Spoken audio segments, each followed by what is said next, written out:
Hallo allerseits und willkommen zur Bausatzbesprechung des Panzerkampfwagen 3 Ausführung B von Mini-Art im Maßstab 1:35. Das ist ein brandneuer Bausatz hier in Deutschland.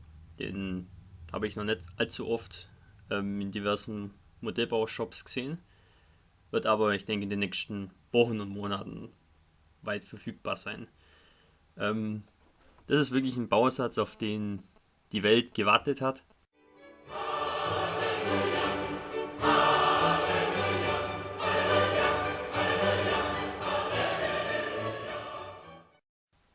Vor allem aber ich, weil ja, Panzer 3 kann man nie genug haben und das ist wirklich eine ziemlich exotische Variante. Eine frühe Variante mit einem eher ungewöhnlichen Fahrwerk, das eher an den Panzer 4 erinnert als an den Panzer 3. Und auch diverse Teile, wie zum Beispiel das Kettentreibrad oder auch hier die Frontplatte. Das sieht alles noch recht archaisch aus, wie eben der Panzer 3 Prototyp, der im Übrigen wieder ein anderes Fahrwerk hatte. Und dann erst mit der Ausführung E hat man dann das typische Fahrwerk mit den 6 Laufrollen und der Drehstabfederung. Das ist hier noch ein System mit den kleinen Blattfedern. Wirklich mal interessant, mal ein ungewöhnliches Fahrzeug, das gab es vorher nur als Racing-Modell in doch trotzdem anständiger Qualität, aber halt teuer und auch ein bisschen aufwendiger zum Bauen. Deswegen ist es mal Zeit geworden, dass es das gute Stück auch in Plastikspritzguss gibt. Also gut, dann schauen wir mal rein. Wenn man dann die Schachtel aufmacht, findet man einen großen Beutel, wo die ganzen Bauteile drin sind. Das ist jetzt nicht optimal, aber ich glaube nicht, dass da irgendwas kaputt gegangen ist. Was mich dann eher stört, ist, dass die Schachtel eigentlich viel zu klein ist. Man muss es hier doch etwas reinquetschen, dass es von der Länge reinpasst. Also Mini-Art, bitte aufpassen. Eine bessere Verpackung wäre da wünschenswert. Dann schauen wir uns zuerst mal die Bauanleitung an. Die fängt hier etwas atypisch mit der Bemalungs- und Markierungsanleitung an. Hier haben wir eine Farbtabelle. Die bezieht sich auf die gängigen Farben Vallejo, Testos, Tamiya, Humbrol, Revell, Mr. Color, Live Color. Und hinten hat man noch allgemeine Farbbezeichnungen, falls man irgendwelche Hersteller verwendet, die hier nicht aufgelistet sind, dass man so grob eine Idee hat, was das sein könnte. Dann gibt es 4 Markierungsvarianten zur Auswahl.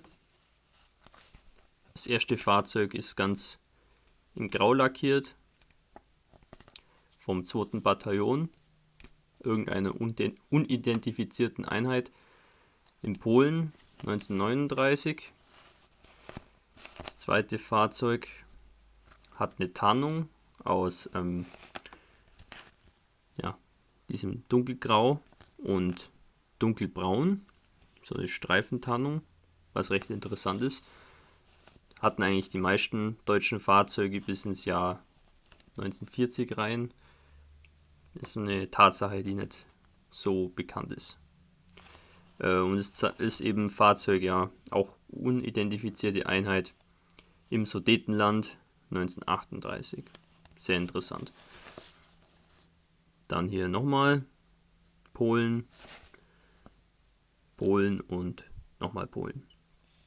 Recht interessant. Also, für einen frühen Panzer 3. Die wurden eigentlich nur in Polen benutzt, später glaube ich nicht mehr so. Und dass man hier noch eine Vorkriegsvariante zur Auswahl hat, ist sehr schön. Dann hier innen Zeichenerklärung und eine Übersicht mit allen enthaltenen Gießästen.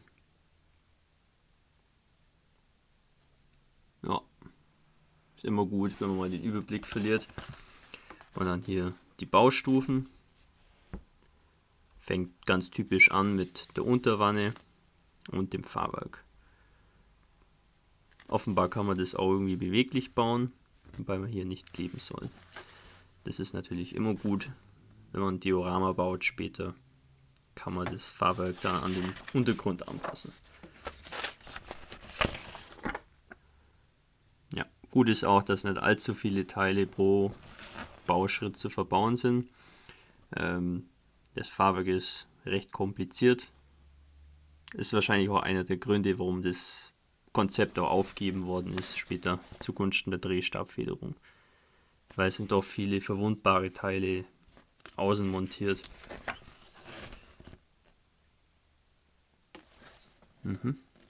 Ja. Sehr übersichtlich. Ich muss zugeben, ich habe noch nicht allzu oft von Mini-Art irgendwelche Panzermodelle gebaut. Deswegen weiß ich nicht so, was ich von halten soll. Von dem Hersteller. Man hört immer so gemischtes. Manche loben es sehr, manche finden es nicht so gut. Ich werde es ja bald rausfinden. Ja. Maschinengewehr ist auch innen voll detailliert. Ja, die ganzen Sehschlitze können auch offen gebaut werden. Ist auch schön. Kettenschutzblech.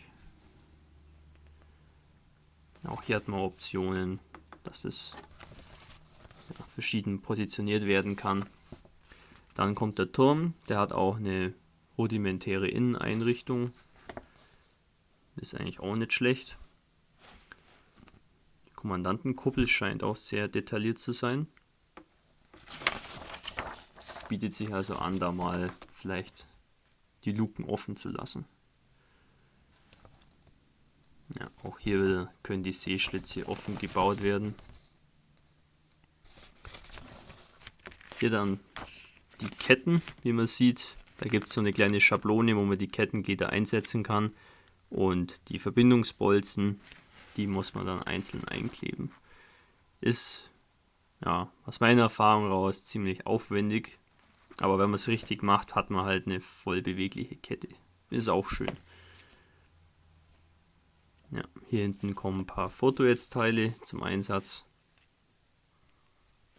Auf dem Motordeck. Ja, sieht ganz schön aus.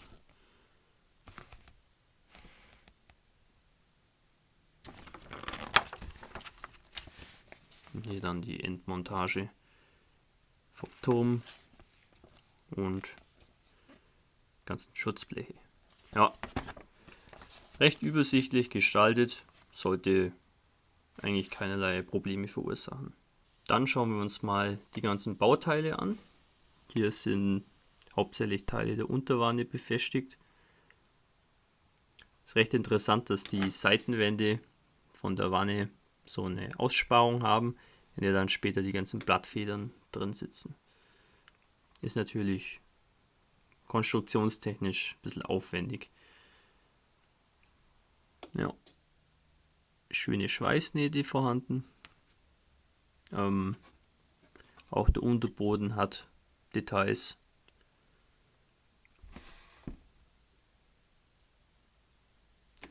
Ja, sieht eigentlich ganz schön aus. Auch hier die Struktur auf den Schutzblechen.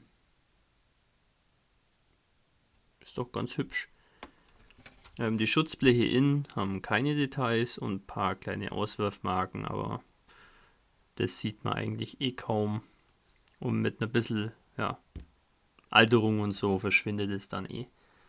Das ist eigentlich ein kleines Problem nur.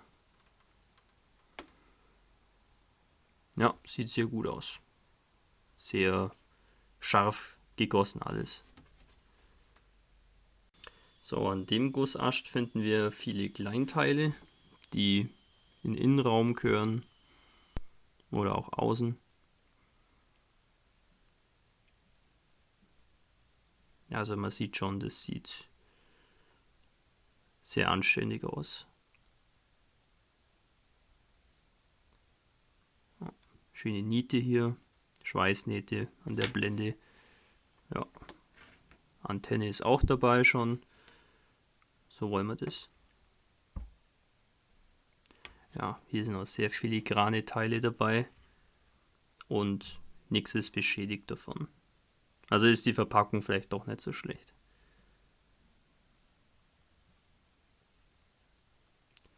Ja, sehr hübsch. Keine Fischhäute in Sicht.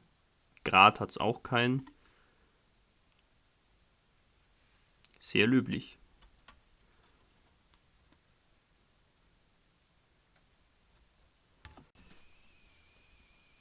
Hier dann der Turm, auch mit großen Nieten, ja eher schon Bolzen, ja.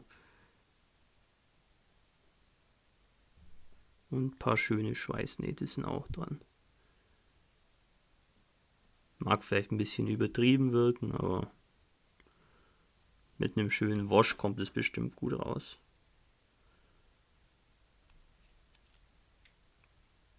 Ja, macht einen sehr guten Eindruck. Erinnert mich auch ein bisschen an Dragon, da liegt der Turm und so auch immer einzeln bei. Hier dann der Aufbau auf der Oberwanne.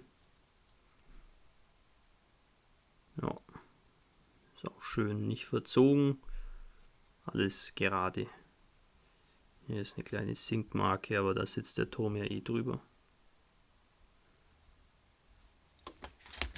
Hier dann Motordeck. Das sieht natürlich ganz anders aus wie sonst bei einem Panzer 3. Sehr schöne Lüftungsschlitze hier. Unschön ist nur, dass das Teil offenbar irgendwo abgebrochen ist. Jetzt hat man da so kleine Scharten dran. Ist aber nicht weiter tragisch. Ja, das Teil scheint ein bisschen verbogen zu sein. Aber ja, das ist recht weich und dünn. Das sollte sich gut in Position bringen lassen mit ein bisschen Klebeband. So, als nächstes folgen ein paar kleine Gießäste, die auch meistens in mehrfacher Ausführung beiliegen. Hier zum Beispiel der Gießast liegt 4-mal bei und enthält die ganzen Laufrollen und ein paar Achsen und so weiter. Ja, die Laufrollen an dem Fahrzeug sind natürlich ein bisschen kleiner wie beim normalen Panzer 3.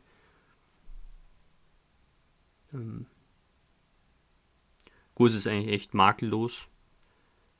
Selbst auf den Oberflächen hier auf den Rädern ist kein Grat zu sehen. Ist ziemlich glatt. Also sehr gut. Wirklich beeindruckend. Bei Tamiya muss man da immer ein bisschen rumschleifen. Der Gießast liegt 2-mal bei. Auch hier werden Fahrwerksteile, Luken und ein paar filigrane Teile, diverse Griffe und Halterungen und so weiter. Die Blattfeder hat auch schön scharfe Details.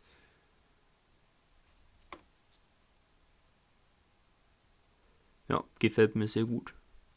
Hier auch wieder in doppelter Ausführung. Noch mehr Blattfedern und hier das Leitrad und Antriebsrad. Es gefällt mir sehr gut, wie ungewöhnlich das aussieht im Vergleich mit den anderen Panzer 3 Varianten, die man sonst so kennt.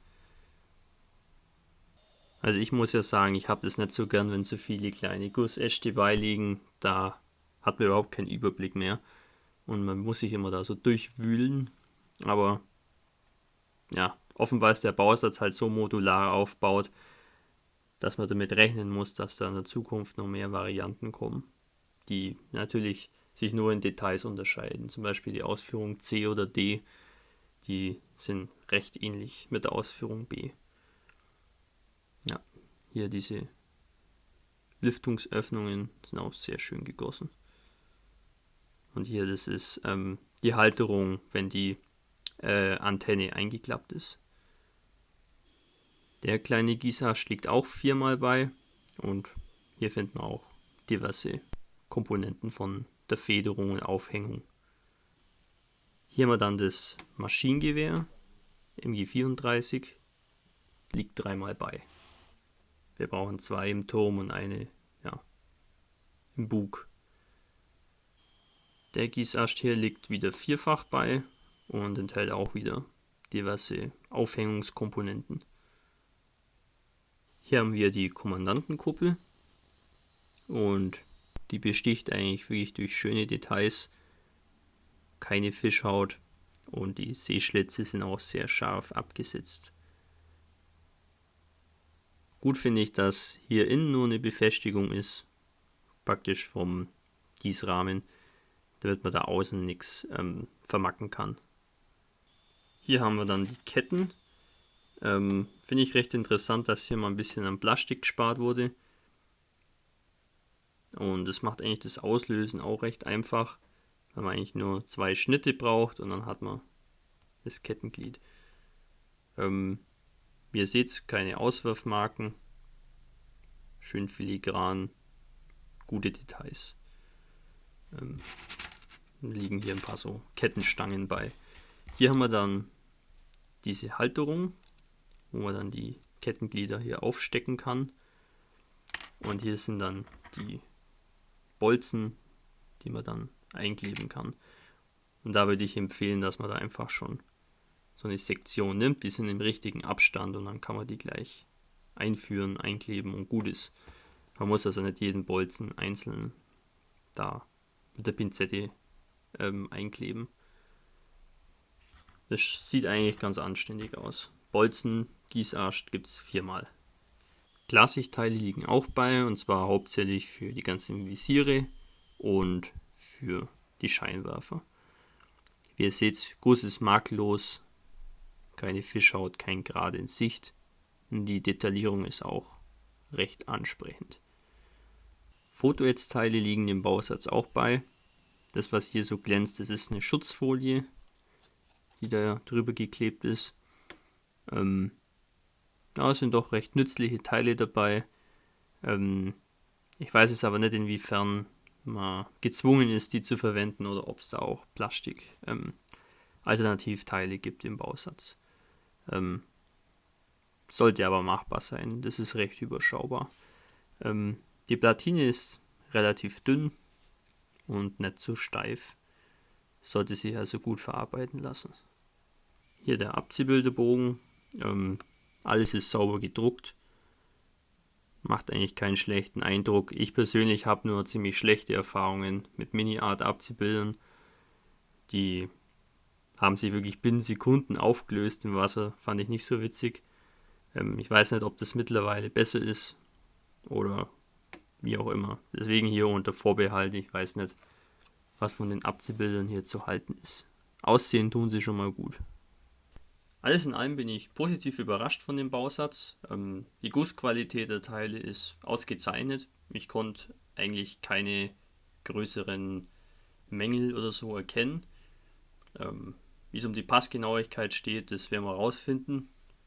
Ich glaube, das sollte sich doch ganz anständig bauen lassen. Die Ketten sind natürlich ein bisschen kompliziert, das ist nichts für Anfänger, glaube ich. Oder auch nichts für Leute mit schwachen Nerven.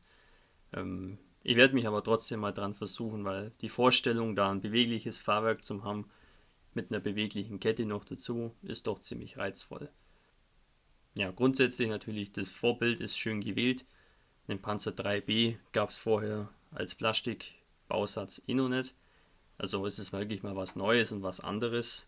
Kann man doch schöne Dioramen mitbauen. So Sudetenland oder so. Das wäre schon mal reizvoll. Abziehbilder, unter Vorbehalt. Ich weiß nicht, wie gut oder schlecht die sind. Aus meiner Erfahrung heraus sind Mini-Art Abziehbilder für die Mülltonne. Aber ich werde es mal probieren, ob die sich verwenden lassen. Der Bausatz schlägt so mit 45 Euro zu Buche. Grob. Finde ich, ist einigermaßen angemessen. Man hat ja auch Fotoätzteile dabei und eine bewegliche Kette. Ist in Ordnung. Also man bekommt bei manchen Dragon-Bausätzen weniger für sein Geld. So, ich hoffe, euch hat die Bausatzbesprechung gefallen und wir sehen uns wieder im nächsten Video. Euer Hamika Bakas.